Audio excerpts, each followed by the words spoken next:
கேரள மாநிலம் வயநாட்டில் ஏற்பட்ட நிலச்சரிவில் தாளவாடி மலைப்பகுதியை பூர்வீகமாக கொண்ட ஒரே குடும்பத்தை சேர்ந்த 3 பேர் உயிரிழந்து உள்ளனர். ஈரோடு மாவட்டம் சத்தியமங்கலம் அடுத்துள்ள தாளவாடி மலைப்பகுதி காமையன்புரம் கிராமத்தை சேர்ந்தவர் ரங்கசாமி. இவரது மனைவி மற்றும் வளர்ப்பு மகனுடன் புலம்பெயர்ந்து கேரள மாநிலம் வயநாட்டில் உள்ள முண்டக்கண்ணி பகுதியில் வசித்து வந்துள்ளார். இந்நிலையில் கடந்த 2 தினங்களுக்கு முன்பு வயநாட்டில் ஏற்பட்ட நிலச்சரிவில் சிக்கி இவர்கள் 3 பேர் உயிரிழந்தனர். இதில் முதலில் ரங்கசாமியின் மனைவி உடல் அடையாளம் காணப்பட்டு காமையன்புரம் கிராமத்திற்கு கொண்டு வந்து அடக்கம் செய்யப்பட்டது. ரங்கசாமியின் உடல் வயநாட்டில் உள்ள மருத்துவமனையில் உடற்கூறாய்விற்காக வைக்கப்பட்டுள்ள நிலையில் வளர்ப்பு மகன் மகேஷின் உடலை மீட்புக் குழுவினர் தேடி வருவதாக தகவல்கள் வெளியாகியுள்ளன. வயநாட்டின் மேப்பாடி நிவாரண முகாமில் தேவைப்படும் உதவிகள் உள்ளிட்ட கூடுதல் விவரங்கள் மற்றும் தகவல்களை தெரிவிக்க அவசர உதவி மைய எண்களை தமிழக அரசு அறிவித்துள்ளது. கேரள மாநிலம் வயநாட்டில் ஏற்பட்ட கடுமையான நிலச்சரிவில் பாதிக்கப்பட்ட மக்களுக்கு நிவாரண உதவிகளை வழங்கவும் அங்கு மீட்புப் பணிகளை மேற்கொள்ளவும் தமிழகத்திலிருந்து மீட்புக் குழு அனுப்பப்பட்டுள்ளது. தமிழகத்தைச் சேர்ந்த குழுவினர் மேப்பாடி, சூரமலை ஆகிய பகுதிகளில் மீட்பு மற்றும் நிவாரணப் பணிகளில் தீவிரமாக ஈடுபட்டுள்ளதாக அரசு தரப்பில் தெரிவிக்கப்பட்டுள்ளது. நிவாரணப் பணிகளை ஒருங்கிணைத்திட வயநாட்டின் மேப்பாடியில் செயல்படும் முக்கிய நிவாரண முகாமில் உதவி மையம் ஒன்றை தமிழ்நாடு மீட்புக் குழுவினர் நிறுவியுள்ளனர். இதனால் தேவைப்படும் உதவிகள் குறித்த கூடுதல் விவரங்கள் மற்றும் தகவல்களை பெற 9814572999 9344723007 ஆகிய எண்களை தொடர்பு கொள்ள தமிழ்நாடு அரசு சார்பில் கேட்டுக் கொள்ளப்பட்டுள்ளது. மேப்பாடி மற்றும் அதன் சுற்றுவட்டார பகுதிகளில் உள்ள மருத்துவமனைகளில் முகக்கவசம் அணிவது மற்றும் கிருமி நாசினி பயன்படுத்துவது கட்டாயமாக்கப்பட்டுள்ளது. 3 நாட்களுக்கு பிறகு வயநாடு மாவட்டம் முண்டக்கை பகுதியிலிருந்து மோசமான நிலையில் உடல்கள் மீட்கப்பட்டு மேப்பாடி மருத்துவமனைக்கு கொண்டுவரப்படுவதால் இவ்வாறு அறிவுறுத்தப்பட்டுள்ளது. அதேபோல் மருத்துவமனை வளாகத்தில் உள்ள அனைவரையும் முகக்கவசம் அணிய அறிவுறுத்தி தன்னார்வலர்கள் முகக்கவசங்களை வழங்கி வருகின்றனர். தொடர்ந்து உடல்களை கையாளும் தன்னார்வலர்களும் அதிகபட்ச பாதுகாப்பு வழிமுறைகளை பின்பற்றி வருகின்றனர். ஒவ்வொரு உடலையும் கையாண்ட பிறகும் கிருமிநாசினி பயன்படுத்தி வருகின்றனர்.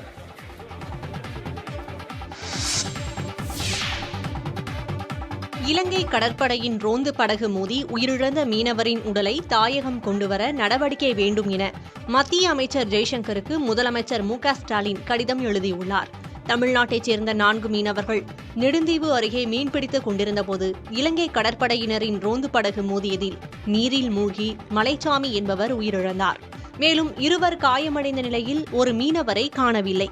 இந்நிலையில் இது தொடர்பாக மத்திய அமைச்சர் ஜெய்சங்கருக்கு முதலமைச்சர் மு க ஸ்டாலின் கடிதம் எழுதியுள்ளார்.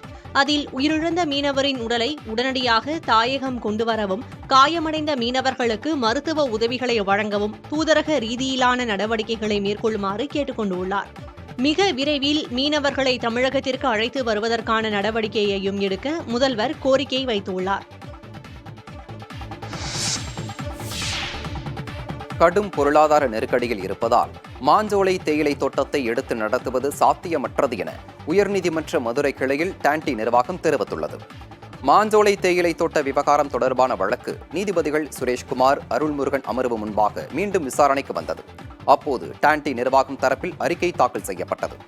அதில் தமிழர்களின் மறு குடியேற்றத்திற்காகவே டான்டி உருவாக்கப்பட்டது என்றும், தொடக்கத்தில் லாபம் ஈட்டினாலும் கடந்த 30 ஆண்டுகளாக நஷ்டத்திலேயே இயங்கி வருவதாகவும் சுட்டிக்காட்டப்பட்டுள்ளது. மிகுந்த பொருளாதார நெருக்கடியில் இயங்கி வரும் இத்தகைய சூழலில் மாஞ்சோலை தேயிலை தோட்டத்தை எடுத்து நடத்துவது சாத்தியமற்றது என்றும் டான்டி நிர்வாகம் தரப்பில் தெரிவிக்கப்பட்டது.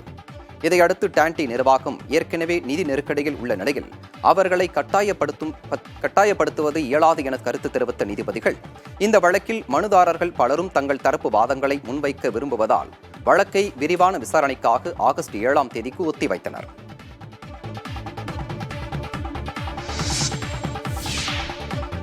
மாஞ்சோலை தேயிலை தோட்ட தொழிலாளர்கள் அவர்கள் இருப்பத்திலேயே வசிக்க தேவையான நடவடிக்கைகளை மட்டுமே தமிழக அரசு எடுக்க முயற்சிக்க வேண்டும் என புதிய தமிழகம் கட்சித் தலைவர் கிருஷ்ணசாமி வலியுறுத்தியுள்ளார். மாஞ்சோலை தோட்டத்தை டான்டி நிர்வாகம் எடுத்து நடத்துவது சாத்தியமற்றது என தமிழக அரசு நீதிமன்றத்தில் தெரிவித்துள்ள நிலையில் கிருஷ்ணசாமி இந்த கருத்தை தெரிவித்துள்ளார். சமூக நீதி எப்படிங்கிறது ஏதோ சத்துணவு அமைப்பாளர்ல அங்கே டிரைவர் கண்டக்டர்ல போஸ்ட் கொடுக்கறதுல சத்து நிலமற்ற மக்கள் ஏற்கனவே வனத்தோடு வாழ்ந்து கொண்டிருக்கூடிய மக்கள் இந்தியாவில் 25% மேற்பட்ட மக்கள் வனத்தை தங்களுடைய வாழ்வாதாரமாக கொண்டு வாழ்கிறார்கள். எனவே அதே போல இந்த மாஞ்சோலை தேயிலை தோட்ட மக்களும் அந்த மாஞ்சோலையை ஆதாரமாக கொண்டு வாழ வேண்டும். அதற்கு துணை புரியக்கூடிய வகையில் மாநில அரசினுடைய நடவடிக்கை இருக்க வேண்டும். இதில் வேறு தவறான நடவடிக்கை மாநில அரசு போய்விடக்கூடாது என்பதுதான். திருப்பூரில் தூய்மை பணிக்கு வந்த வடமாநில தொழிலாளர்களை கழிவறைக்குள் உள்ள அறையில் தங்க வைத்ததாக வீடியோ ஒன்று வெளியாகி சர்ச்சையை ஏற்படுத்தியுள்ளது. நஞ்சப்பா ஆண்கள் அரசு மேல்நிலைப் பள்ளியில் உள்ள பொது கழிப்பிடத்தில் தூய்மை பணி செய்ய வந்த வடமாநில இளைஞர்கள் கடந்த 1 மாதமாக அங்கேயே தங்கி உணவருந்தி வருகின்றனர். இந்த தகவலை அறிந்த நபர் ஒருவர் இதனை வீடியோவாக பதிவு செய்து சமூக வலைதளத்தில் பதிவிட்டுள்ளார். வீடியோ வெளியானதை அடுத்து அவர்கள் அங்கிருந்து வெளியேற்றப்பட்டனர். துர்நாற்றம் வீசும் கழிவறை உள்ளே இருக்கும் அறையில் தொழிலாளர்களை தங்க வைத்த சம்பவம் அதிர்ச்சியை ஏற்படுத்தியுள்ளது. இதுகுறித்து மாநகராட்சி ஆணையரிடம் கேட்டபோது சுத்தம் செய்யும் பணிக்கான ஒப்பந்தத்தை எடுத்துள்ள தனியார் நிறுவனமே தொழிலாளர்களை இந்த கழிவறையில் தங்க வைத்துள்ளதாக தெரிவித்தார். மேலும் இது தொடர்பாக விசாரணை மேற்கொள்ளப்பட்டு அந்த தனியார் நிறுவனத்தின் மீது உரிய நடவடிக்கை எடுக்கப்படும் எனவும் தெரிவித்துள்ளார். ஒலிம்பிக் ஆடவர் பேட்மிண்டனில் இந்திய வீரர் லக்ஷ்யா சென் காலிறுதிக்கு முன்னேறியுள்ளார். குரூப் சுற்றில் இந்திய வீரர் லக்ஷ்யா சென் சக நாட்டு வீரர் பிரணாயை எதிர்கொண்டார். தொடக்கம் முதலே சிறப்பாக விளையாடிய லக்ஷ்யா சென் முதல் செட்டை 21-12 என வசமாக்கினார். தொடர்ந்து இரண்டாவது செட்டிலும் லக்ஷ்யா சென் ஆதிக்கம் செலுத்தி முன்னிலை பெற்றார். இறுதியில் 21-12, 21-6 என்ற கணக்கில் வெற்றி பெற்று காலிறுதிக்கு முன்னேறினார். பேட்மிண்டன் இரட்டையர் பிரிவு காலிறுதியில் இந்தியாவின் சாத்விக் சிராக் ஜோடி தோல்வியடைந்து வெளியேறியது. போக்குவரத்து விதிகளை மீறியதாக நடிகர் பிரசாந்துக்கு சென்னை போக்குவரத்து காவல்துறை அபராதம் விதித்துள்ளது. நடிகர் பிரசாந்த் நடிப்பில் உருவாகியுள்ள அந்தகன் திரைப்படம் விரைவில் வெளியாக உள்ளது. இதற்கான ப்ரமோஷனுக்காக தனியார் யூடியூப் சேனலுக்கு நடிகர் பிரசாந்த் நேர்காணல் வழங்கினார். அப்போது தலைக்கவசம் அணியாமல் இருசக்கர வாகனத்தை ஓட்டியபடி தொகுப்பாளினியுடன் கலந்துரையாடினார். இந்த வீடியோவை பார்த்த பலரும் எக்ஸ் தளத்தில் சென்னை போக்குவரத்து காவல்துறையை டாக் செய்து தலைக்கவசம் அணியாமல் இருசக்கர வாகனம் ஓட்டும் இவர்கள் மீது நடவடிக்கை எடுக்கப்பட்டதா என கேள்வி எழுப்பி தங்களது கண்டனத்தையும் பதிவு செய்தனர். இந்நிலையில் நடிகர் பிரசாந்த் மற்றும் தொகுப்பாளினி ஆகிய இருவருக்கும் தலா 1000 ரூபாய் அபராதம் விதித்து சென்னை போக்குவரத்து காவல்துறை உத்தரவிட்டுள்ளது. கொலை வழக்கில் கைதான பிரபல கன்னட நடிகர் தர்ஷனுக்கு 14ஆம் தேதி வரை நீதிமன்ற காவல் நீட்டிக்கப்பட்டுள்ளது. தனது நெருங்கிய தோழி பவித்ரா கவுடாவுக்கு ஆபாச குறுஞ்செய்தி அனுப்பிய தனது ரசிகர் ரேணுகா சுவாமியை கடத்தி கொலை செய்த வழக்கில் தர்ஷன் உட்பட 17 பேர் கைது செய்யப்பட்டனர். 3வது முறையாக நீட்டிக்கப்பட்ட நீதிமன்ற காவல் நிறைவடைந்த நிலையில் அனைவரும் காணொளி வாயிலாக பெங்களூரு குற்றவியல் நீதிமன்றத்தில் ஆஜர்படுத்தப்பட்டனர். அப்போது அரசு தரப்பு வழக்கறிஞர் மீண்டும் ரிமாண்ட் மனுவை தாக்கல் செய்தார். இதையடுத்து தர்ஷன், பவித்ரா கவுடா உட்பட 17 பேரையும் மேலும் 14 நாட்கள் நீதிமன்ற காவலில் வைக்க நீதிபதி உத்தரவிட்டார். தி கோட் படத்தின் 3வது பாடல் ஆகஸ்ட் 3ஆம் தேதி வெளியாகிறது. லியோ திரைப்படத்திற்கு பிறகு விஜய் தனது 68வது திரைப்படத்தில் வெங்கட் பிரபு இயக்கத்தில் நடித்து வருகிறார். புதிய கீதைக்கு பிறகு இசையமைப்பாளர் யுவன் சங்கர் ராஜா விஜயுடன் இணைகிறார். இதில் ஸ்னேகா, மீனாட்சி சௌத்ரி, லைலா, பிரபுதேவா, பிரசாந்த் உள்ளிட்ட ஏராளமானோர் நடிக்கின்றனர். ஏற்கனவே படத்திலிருந்து 2 பாடல்கள் வெளியான நிலையில் தற்போது 3வது பாடலும் வெளியாக உள்ளது. இதனால் விஜய் ரசிகர்கள் உற்சாகத்தில் உள்ளனர். தங்களான் படத்தின் அடுத்த பாடலான லானே தங்களானே பாடல் விரைவில் வெளியாகும் என ஜிவி பிரகாஷ் தனது எக்ஸ் பக்கத்தில் பதிவிட்டுள்ளார். சார்பட்டா பரம்பரை, நட்சத்திரம் நகர்கிறது படங்களை தொடர்ந்து ரஞ்சித் அடுத்ததாக தங்களான் படத்தை இயக்கியுள்ளார். விக்ரம் கதாநாயகனாக நடித்திருக்கும் இந்த படத்தில் பார்வதி, பசுபதி, மாளவிகா மோகனன் உள்ளிட்டோர் நடித்துள்ளனர். கோலார் தங்கவயலை மையப்படுத்தி இந்த படம் உருவாகி இருப்பதாக கூறப்படுகிறது. தங்களான் படத்திலிருந்து அண்மையில் வெளியான மினிக்கி மினிக்கி பாடல் வரவேற்பை பெற்றது. மனைவிக்கு வீட்டுமனை ஒதுக்கியதில் முறைகேடு நடந்ததாக எழுந்த புகாரில் கர்நாடக முதலமைச்சர் சித்தராமையாவிடம் விளக்கம் கேட்டு ஆளுநர் தாவர்சந்த் கெலாட் சம்மன் அனுப்பியுள்ளார். மூடா எனப்படும் மைசூரு நகர்ப்புற மேம்பாட்டு ஆணையத்தின் சார்பில் வழங்கப்பட்ட நிலத்தில் சித்தராமையாவின் மனைவி பார்வதிக்கு 14 வீட்டுமனைகள் ஒதுக்கப்பட்டன. இதில் முறைகேடு நடந்திருப்பதாக பாஜக உள்ளிட்ட எதிர்க்கட்சிகள் குற்றம் சாட்டி வருகின்றன. இந்த நிலையில் புகார் தொடர்பாக விளக்கம் கேட்டு சித்தராமையாவுக்கு ஆளுநர் தாவர்சந்த் கெலாட் சம்மன் அனுப்பியுள்ளார். இதற்கு கர்நாடக அமைச்சரவை கூட்டத்தில் எதிர்ப்பு தெரிவிக்கப்பட்டுள்ளது. இதனிடையே சம்மனை எதிர்கொள்வது குறித்து சட்ட வல்லுநர்களுடன் சித்தராமையா ஆலோசனை நடத்தி வருகிறார். அதே நேரத்தில் ஆளுநர் தாவர்சந்த் கெலாட்டும் சித்தராமையா மீது வழக்கு தொடர அனுமதி வழங்குவது தொடர்பாக டெல்லியில் சட்ட வல்லுநர்களுடன் ஆலோசனை கேட்டு வருகிறார். இந்திய பங்குச்சந்தைகள் இதுவரை இல்லாத அளவில் வர்த்தகத்தை நிறைவு செய்தன. மும்பை பங்குச்சந்தையின் சென்செக்ஸ் 126 புள்ளிகள் உயர்ந்து 81,867 புள்ளிகளில் நிறைவடைந்தது. தேசிய பங்குச்சந்தையின் நிப்டி 59 புள்ளிகள் அதிகரித்து 25,010 புள்ளிகளில் முடிவடைந்தது. இன்றைய வர்த்தகத்தில் 2 பங்குச்சந்தைகளும் புதிய மைல்கல்லை எட்டியுள்ளன. அமெரிக்க பெடரல் வங்கி கடன்களுக்கான வட்டி விகிதத்தில் மாற்றமில்லை என அறிவித்தது பங்குச்சந்தைகள் ஏற்றம் காண காரணமாக கூறப்படுகிறது. அந்நிய முதலீட்டாளர்கள் நேற்று பங்குச்சந்தைகளில் 3,462 கோடி ரூபாய் மதிப்பில் பங்குகளை விற்றுள்ளதாக புள்ளி விவரங்கள் கூறுகின்றன. பாரிஸ் ஒலிம்பிக் துப்பாக்கிச் சுடுதலில் எந்த ஒரு பாதுகாப்பு உபகரணமும் இல்லாமல் கலந்து கொண்ட துருக்கி வீரர் வெள்ளிப் பதக்கம் வென்று அசத்தியுள்ளார். ஒலிம்பிக்கில் பங்கேற்கும் ஒவ்வொரு வீரரும் தனது கனவுகளை மட்டுமின்றி ஒட்டுமொத்த தேசத்தின் கனவுகளையும் சுமந்தே களம் இறங்குவர். அப்போது அவர்கள் உள்ளத்தில் இருக்கும் பதற்றத்தை பற்றி வார்த்தைகளால் விவரிக்க முடியாது. ஆனால் துருக்கியை சேர்ந்த 51 வயதான வீரர் யூசுஃபோ தனது பாக்கெட்டில் கையை வைத்துக் கொண்டு கூலாக வெள்ளிப் பதக்கத்தை தட்டி தூக்கியிருக்கிறார். இதில் சுவாரஸ்யம் என்னவென்றால் அவர் மற்ற வீரர்களைப் போல எந்த பாதுகாப்பு உபகரணங்களையும் அணியவில்லை என்பதே. துப்பாக்கிச் சுடுதல் வீரர்கள் சத்தத்திலிருந்து காதுகளை பாதுகாக்க ஹெட்போன்களையும், குறிவைக்கும் இடத்தில் வெளிச்சம் மூலம் ஏற்படும் ஒளி பிரதிபலிப்பை தடுக்க லென்ஸும் அணிவது வழக்கம். ஆனால் இவற்றின் துணையின்றி 10 மீட்டர் ஏர் பிஸ்டல் கலப்பு இரட்டையர் பிரிவில் வெள்ளிப்பதக்கம் வென்றிருக்கிறார் யூசப். இவருக்கு எலான் மஸ்க், ஆனந்த் மகேந்திரா உள்ளிட்ட பலரும் சமூக வலைதளங்களில் பாராட்டுகளை தெரிவித்து வருகின்றனர். யூசஃபுக்கு ஒலிம்பிக்கில் இதுவே முதல் பதக்கம் என்றாலும் 2014ஆம் ஆண்டு உலக சாம்பியன் பட்டத்தை வென்றிருக்கிறார் என்பது குறிப்பிடத்தக்கது. செங்கல்பட்டு மாவட்டம் மாமல்லபுரத்தில் அலைச்சறுக்கு போட்டி நடைபெறுகிறது.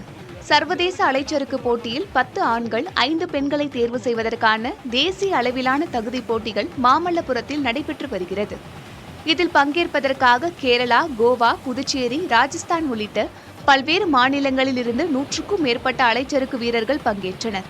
இதன் இறுதி சுற்று போட்டி கோவளாங் கிளாசிக் என்ற பெயரில் வரும் 8, 9, 10 ஆகிய தேதிகளில் கோவளம் கடற்கரையில் நடத்தப்படுகிறது. தேயிலை உற்பத்தி சென்ற ஜூன் மாதத்தில் 14 கோடியே 23 லட்சம் கிலோவாக குறைந்திருப்பதாக தேயிலை வாரியம் தெரிவித்துள்ளது. இதுவே முந்தைய 2023ஆம் ஆண்டின் இதே மாதத்தில் தேயிலை உற்பத்தி 14 கோடியே 51 லட்சம் கிலோவாக இருந்ததாக தேயிலை வாரியம் கூறியுள்ளது. சென்ற மாதத்தில் வட இந்தியாவில் உற்பத்தி அதிகரித்தும் தென்னிந்தியாவில் உற்பத்தி குறைந்தும் காணப்பட்டதாக தெரிவிக்கப்பட்டுள்ளது. குறிப்பாக மேற்கு வங்கத்தில் உற்பத்தி கணிசமாக குறைந்திருந்த நிலையில் அஸ்ஸாமில் அதிகரித்து காணப்பட்டதாக தேயிலை வாரியம் கூறியுள்ளது.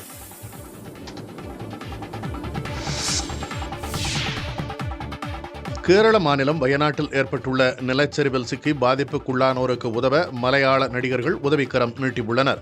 பெருவெள்ளம் காரணமாக வயநாட்டில் ஏற்பட்ட நிலச்சரிவில் சிக்கி ஏராளமானோர் உயிரிழந்தனர். மேலும் உயிரிழப்புகள் அதிகரிக்கக்கூடும் என அஞ்சப்படுகிறது. மீட்புப் பணிகள் தொடர்ந்து நடைபெற்று வருகிறது. இந்நிலையில் வயநாடு துயரத்தில் பாதிக்கப்பட்டோருக்கு நிவாரண உதவி வழங்க விரும்புவோர் முதலமைச்சரின் நிவாரண நிதிக்கு நன்கொடை அளிக்கலாம் என அறிவுறுத்தப்பட்டது. அதன்படி மம்மூட்டி மற்றும் துல்கர் சல்மான் இணைந்து 20 லட்சம் ரூபாயும், ஃபஹத் ஃபாசில் மற்றும் அவரது நண்பர்கள் இணைந்து 25 லட்சம் ரூபாயும் நன்கொடை அளித்துள்ளனர். வேட்டையன் படத்தில் ரஜினிகாந்திற்கு மனைவியாக தான் நடித்திருப்பதாக நேர்காணல் ஒன்றில் மஞ்சு வாரியர் தெரிவித்தார். டிஜே ஞானவேல் இயக்கத்தில் ரஜினி நடித்திருக்கும் திரைப்படம் வேட்டையன். இந்த படத்தில் அமிதாப் பச்சன், ராணா டகுபதி, துஷாரா விஜயன் உள்ளிட்ட பலர் நடித்துள்ளனர். இந்த படம் குறித்து நேர்காணல் ஒன்றில் பேசிய மஞ்சு வாரியர், வேட்டையன் படப்பிடிப்பு முடிந்துவிட்டதாகவும் இது முழுக்க முழுக்க ரஜினியின் சினிமாவாக இருக்கும் என்றும் தெரிவித்தார். மேலும் ஜெய்பீம் படத்தின் தரத்தை இந்த படத்தில் பெறுவீர்கள் என்றும் தெரிவித்தார்.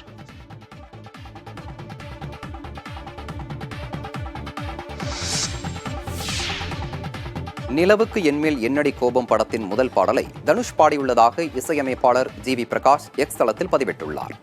தனுஷ் இயக்கத்தில் சமீபத்தில் வெளியான ராயன் திரைப்படம் கலவையான விமர்சனங்களை பெற்றாலும் வசூல் ரீதியாக படம் வெற்றி பெற்றது. இதைத் தொடர்ந்து அவர் நிலவுக்கு என்மேல் என்னடி கோபம் என்ற படத்தை இயக்கி வருகிறார். இதில் மலையாள நடிகர் மேத்யூ தாமஸ், அனிகா சுரேந்திரன் உள்ளிட்ட பலர் நடித்துள்ளனர். வழக்கமான காதல் கதையாக உருவாகி வரும் இப்படத்திற்கு ஜி.வி. பிரகாஷ் இசையமைக்கிறார்.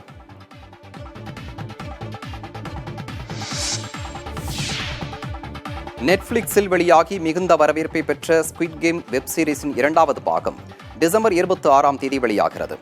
கொரோனா காலகட்டத்தில் வெளியானதுதான் ஸ்குவிட் கேம் வெப் சீரிஸ். இந்த வெப் சீரிஸிற்கு உலகம் முழுவதும் நல்ல வரவேற்பு கிடைத்ததால் இதன் 2வது பாகம் எப்போது வெளியாகும் என ரசிகர்கள் ஆவலுடன் எதிர்பார்த்து கொண்டிருந்தனர்.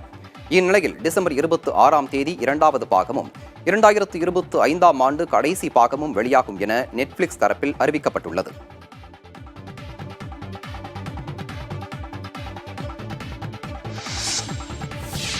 இலங்கை முல்லைத்தீவில் கடற்கரையில் இருந்து 300 மீட்டருக்கு உள்ளே உள்ள நிலப்பகுதிகளில் கனிமவளம் குறித்து அகழாய்வுக்கு வந்த அதிகாரிகள் திருப்பி அனுப்பி வைக்கப்பட்டனர். முல்லைத்தீவு மாவட்ட கரையோர பகுதிகளில் கனிமவளம் இருக்கிறதா என ஆய்வுப் பணிக்காக ஆய்வு செய்வதற்கு துறைசார் அதிகாரிகள் வந்தனர். அவர்களை தடுத்து நிறுத்திய முன்னாள் வடமாகாண சபை உறுப்பினர் துரைராச ரவிகரன் கடும் எதிர்ப்பு தெரிவித்தார். இதைத் தொடர்ந்து அங்கிருந்து சென்ற அதிகாரிகள் வேறொரு இடத்தில் கடற்பகுதியில் ஆய்வு செய்ய முயன்றனர். அவர்களை அங்கும் தடுத்து நிறுத்திய துரைராச ரவிகரன் தமிழர்களை அழிக்கும் வேலையில் ஈடுபட்டிருப்பதாக குற்றம் சாட்டினார். அளம்பில் பகுதியில் இருந்து தீர்த்தக்கரை வரை கடற்தொழில் செய்யும் மக்களை விரட்டும் நோக்கம் இது என்றும் துரைராச ரவிகரன் குற்றம் சாட்டினார்.